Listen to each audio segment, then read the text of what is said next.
یو ځل یو غوایي یو ګډه ورسره یو اوښ ملګري شوي وو. په لاره روان وو. د درې واړو د لوږې له لاسه بد حال وو.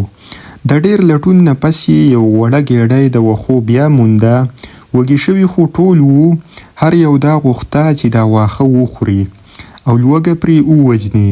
ګډ ویل دا زما حق دی چې زه یې وخورم، ځکه چې زه د یو عظیم نیکه نوسی یم، د چا د قربانۍ په وجه چې د کلم انسانیت نسلونه د مرګ نه بچ شوي دي. که زما نیکه قرباني نه وي ورکړې او د حضرت اسماعیل علیه السلام په ځای یې ځان نه وي ذبحه کړی، نو اوس به خلکو خپل زامن قرباني کول. د دې په ځواب کې غوایي وویل چې ستا نیکه خو یو ځل قرباني ورکړې ده او زما نیکه د ازل نه تر ابده قرباني ورکوي. دا ټوله دنیا یې په خپل ښکر ودرولې ده او کله چې یو ښکر ستړی شي نو بل ښکر ته یې واړوي، د هغې له سوبه زلزله راشي. مطلب د ټولې دنیا پیټ په خپل سر اخیستی دی، ځکه نو دا واښه زما حق دی چې زه یې وخورم.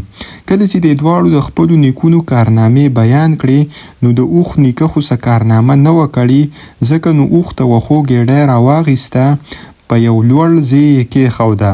دواړو ته یې ویل د نیکونو په کارنامو کار نه کیږي.